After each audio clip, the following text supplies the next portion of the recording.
When I say that I'm a prosecutor, not a politician, I will promise the people and promise you right now, I'm not running for governor. I don't want to be lieutenant governor. I'm not looking for another office. I'm looking to take the skills and the experience that I have built over the last 20 years and the relationships to the Attorney General's office and serve the state, serve our families, serve our children, because I think that's what our forefathers intended it to be, to people who were actually real working citizens who stepped forward to serve, and in this case, an attorney who's been in the courtroom, who's fought, who has just been there every single day.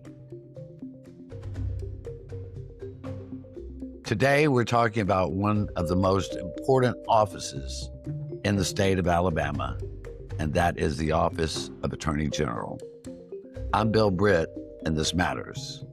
I'm joined today by Pamela Casey, who's a Republican candidate for Alabama Attorney General. Welcome, Ms. Casey. Thank you, Mr. Britt. It's an honor to be with you today. Please call me Bill, if you don't mind. I am humbled always to get to speak to someone who has got the courage and, with you, the background to actually run for office. But then this specific case, I don't know if the people of Alabama always appreciate just how important the Office of Attorney General is to their lives and to the system of justice that we serve. I want to start off with something that I understand from your campaign, and I think it's an important issue. You say you are running more as a prosecutor than a politician. I'm not quoting you exactly, but that sentiment struck me because I find that most people that are running for the office of Attorney General are politicians and not prosecutors. Now, you've been a prosecutor, a district attorney for 15 years, so you have a different perspective. So if you would help me and our audience understand what you mean when you say, I'm running as not a politician, but as a prosecutor.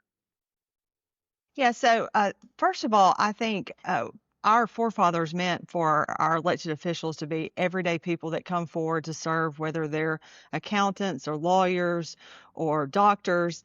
In this case, as Attorney General, you have to have a law degree. So what I bring to the Office of the Attorney General is I'm actually a working attorney, a working prosecutor. I've worked prosecuted for 20 years. I started my career at the Attorney General's office as a 24, 25-year-old young prosecutor, cutting my teeth on death penalty cases, violent crime cases. And so when I say that I'm a prosecutor, not a politician, I will promise the people and promise you right now, I'm not running for governor. I don't want to be lieutenant governor. I'm not looking for another office. I'm looking to take the skills and the experience that I have built over the last 20 years and the relationships to the Attorney General's office and serve the state, serve our families, serve our children, because I think that's what our forefathers intended it to be, to people who were actually real working citizens who stepped forward to serve, and in this case, an attorney who's been in the courtroom, who's fought, who has just been there every single day. And I don't say just day, I guess night as well. I get calls in the middle of the night all the time. So that's what I offer. I am not a politician. I am not about propaganda. You are not going to see me with some fancy TV cameras. You're going to see me Monday morning in the courtroom picking a jury. I have worked closely to cover many big cases and cover prosecutors at the Attorney General's office, and I've seen those who were prepared and who were not. And from everything I understand from your background, you are prepared. Now, the Office of Attorney General encompasses a large role. I mean, it's not just about prosecution, but it's really about how justice is served in Alabama. Civil justice, of course, criminal justice. It encompasses a wide range of things, but it boils down to the fact, can the people of Alabama trust you to serve justice and not politics? Yeah, and so, for for 20 years, especially as DA, I've been elected here in Blount County 3 times. And a lot of times people don't realize justice really is not only representing the state and representing the victims, but also ensuring that the rights of defendants are protected. And we do that every day as district attorneys. And, I tell people a lot of time I have staff that come in and I say, I'll never ask you to do something I wouldn't do or I haven't done. As simple as taking the trash out. If I wouldn't ask you to take the trash out because I've done it 300 or 400 times. So when I walk into the AG's office, I have the ability to talk with those employees and with those attorneys there, and they can know, hey, she's been there and done that. She's written the appellate brief. She's argued the appellate cases. She's tried the cases. She's talked to crime victims. She has been out on the crime scenes for law enforcement. They understand that I get it. We see a NISE law, the Amendment 1's going to be on the ballot in May. And what's important about that is I've learned from the trenches how important that is. I have wonderful relationships with law enforcement and DAs across the state. And so what I bring to the AG's office as it relates to justice and criminal justice policy or just civil justice policy is understanding it from the ground level, from ground zero, really being on the forefront, fighting and working and understanding. I've been in every aspect. I handle civil cases. And so I bring to the AG's office a working attorney, a working DA, a qualified. I think it's important, Bill, that the people understand I'm the only candidate in this race that's ever prosecuted a killer, a child predator. I'm the only one that's ever tried a criminal jury trial. And those are just experiences that you can't learn by reading about in a book or somebody telling you about them. Can you tell me maybe one case or one incident where that personally affected you and what you had to put into that to make it actually, I mean, it meant something to you. It moved you as an individual. Give me some context. So, the one case that probably will mark my career when I'm on my deathbed is the prosecution of human trafficking here in my county, where a 6-year-old little girl got on the stand and testified about how her mother would take her to a local hotel here in the county and sell her to a gentleman. I wouldn't call him a gentleman, a male in our community. And to hear her brother, who was 10 at the time, then take the stand and talk about how it was his role to sit out in the car at night while his mother and sister were inside, and he had to take care of a 7-month-old baby brother in the car in the middle of the night in a hotel parking lot. And one night knocks on the door of the hotel room because he's out of water to make a bottle with formula. And there he sees his sister in bed with a guy they called Mr. Sonny. And so I worked that case from the time it came in. We got a call to the pediatrician's office, worked that investigation. We worked those search warrants of that hotel room. We worked those children to make sure that they could be able to testify. And, I kept being told, just send him back overseas. He wasn't from here. Send him back overseas. And I felt like I had a duty, not only to that little girl and that little boy, but to all the children in the world that he potentially could perpetrate. Now, we convicted him. And preparing those young children to come in and testify. I was telling somebody a while ago, I'm the one person that I have to sit down, especially their children, and say, tell me about the worst day of your life. And so that case and handling child predators, those are cases that forever have marked me. But I truly believe that God called me to be in that fight because it is a fight. It's a fight for our children. I'm getting ready Monday to try a jury trial where a man kidnapped a 10-year-old little girl. He raped her and cut a hole out of the wall in his house and put her at 10 in a hole in the wall. And let me just say this. You won't find a harder fighter and worker for children than you will find with me. And that's what I think the people of Alabama want. They want a fighter. They want a prosecutor.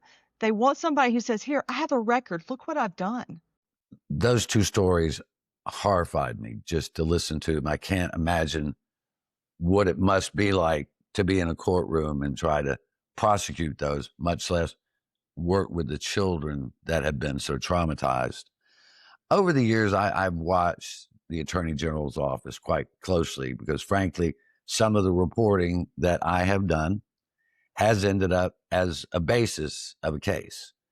What I haven't seen in the last several years, and I would say going all the way back to the conviction of Mike Hubbard nearly 10 years ago, the former Speaker of the House, is any type of high profile political cases.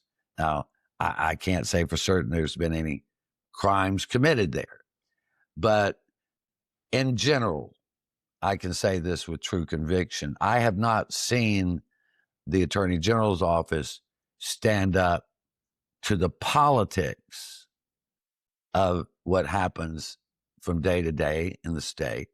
Rather, I feel it's yielded to the politics. And that's not just in Alabama, that's throughout the country.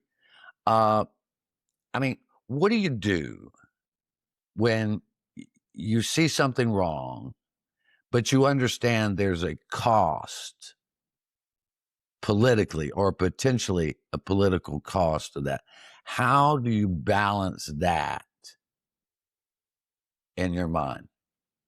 I've had several situations over the years as DA that people I've prosecuted I knew potentially could financially, back a candidate against me in the next election. And I've always believed that, I'm going to do what's right, even if it's hard and even if there are political repercussions, because I truly believe that God has a plan for my life.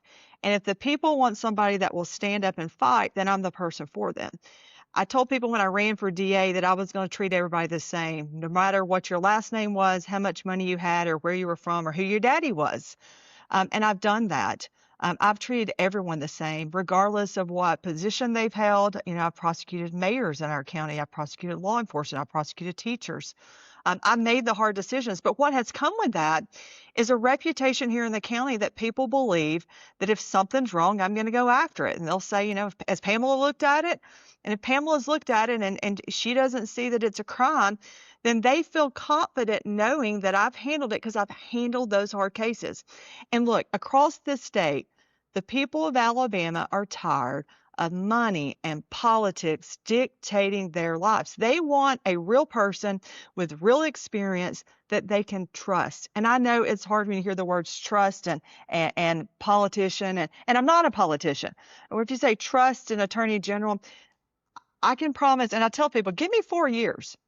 Let me earn your respect. I'll earn it. I'll fight for you, and I will show you. If someone breaks the law, we'll prosecute it. Even if that means in 4 years, I come back to Blount County and do something else. I have never been afraid to go up against the big guys and fight the fights that needed to be fought.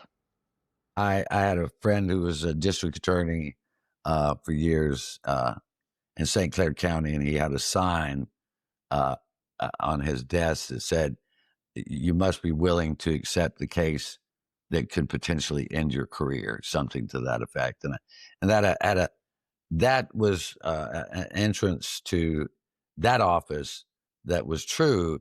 And I'm worried that we're not going to have that in this next administration with some of the candidates. And let's be frank, Jay Mitchell, who was Supreme Court Justice before he retired or stepped down to run for office, he's raised millions and millions of dollars. Catherine Robertson, who has served as Steve Marshall's general counsel and very close advisor, has raised millions of dollars, especially from groups affiliated with Leonard Leo, who is at odds with Donald Trump at the moment, President Donald Trump. Both of those people, while I'm sure are well respected and have legal careers, this money in politics, as you have mentioned just a few minutes ago, is truly troubling, because when you're raising that kind of money, who are you really serving? No, that's right. And I tell people I'm beholden to no one. If you look at my financial disclosures, you can see my money's come from people, and that's who I'll serve. I've been asking for a while, what's for sale? There's something there at that office that's for sale. Is it justice? Is it position? Is it jockeying for another office? It shouldn't be. The justice for the people of this state should not be for sale. And I had someone from another camp say, "Oh, it's not for sale; it's just for rent." Really? That's even more concerning. Are we selling offices to the highest bidder? And look, I've I've said when I go out and speak, I'm the poor candidate, and I'm okay. I grew up poor. I was always the underdog. It made me scrappy. It made me a fighter. I think that's why I have the fight in me to prosecute like I do, because it makes me stand up for the person whose voices can't be heard, whether that's our crime victims who have been deceased or our children. And in this case, really, the people of the state, they're the one who lose. The actual citizens of Alabama lose if their best interests aren't being represented. And I just worry about that when you have that much money coming into the attorney for a job that pays, $200,000 a year, pretty much about the same that DAs make. And another thing, and I have my time in as DA. I could retire, go to the house today, begin drawing my retirement. I've been doing this 2 decades. And the good thing I think people really should know about that is it means that I don't necessarily have to get reelected. And that means if I have to stand up to the people who can fund a candidate against me in 2030, then so be it. But for 4 years, the people of the states, their interests will be first, not special interests, not dark interests, not people we don't even know who they are. It'll be the people. And I can promise them that. And, promises and political offices, sometimes people say don't go hand in hand, but come to Blount County, talk to a few people and see what I've done. I've done what I said I would do. You may not like it. You may not always agree with me, but you know that I'm doing it for the right reason. I got a question for you that's it's personal, and I can tell by your demeanor you're not afraid to answer the hard questions or ask the hard questions. Some people are born with silver spoons in their mouths. How did you grow up? I grew up in Sneed, Alabama. The population was 700 at the time. My parents divorced when I was young. And my mom, neither parent graduated high school. My mom worked in a sewing plant. She was working there for 20 something years, was injured on the job. My dad worked on the highway department. He worked for the Alabama Department of Transportation as one of the maintenance guys that worked the flaggers on the road. And so I have a hard respect for those people when I pass a road work. But they divorced when I was young, and at 15, I knew we were poor. I'm not ashamed of it. My parents taught me what hard work and fighting to get through life means. And I went at 15 and got a job waiting tables at a little barbecue restaurant in Sneed and did that for 3 years while I played 3 sports and finished second in my class. And, I have worked every day essentially since I've been 15. And I think what that brings to me is nothing's ever come easy. Nothing's ever been handed to me. My mom used to tell me all the time, life's not fair, Pamela. And I used to say, well, it really should be. But I've learned that if you work hard, you can make life fair. And, at 17, my life was forever changed when my dad had a massive heart attack. I was playing volleyball in high school. It was my senior year. He had come to the gymnasium and he had a massive heart attack and died that day. I was 17, only child, daddy's girl. And the one thing about it is I still have the last name Casey. That's his name, even though I married at 36. And I tell people when I'm on the trail is I kept that name because that's his legacy, his hard work. And I will never do anything to ever bring shame on his name. So know that I will serve you with the highest level of integrity and respect because I'm not going to do anything to bring shame to his name. And so, look, I'm an underdog. I've had to fight and scrap to get to where I am today, and I'm going to do that for the people. That's why I'm in the race. They deserve a fighter, and they deserve somebody who cares. Well, I think all of us can appreciate a story like that and how life isn't fair. But you're right. If you work hard, do the right thing, it tends to equal out. That's for sure. One last question before we wrap this up, and I truly appreciate joining me today. Uh, At the end of your first 4 years as Attorney General, let's for a second think about you win.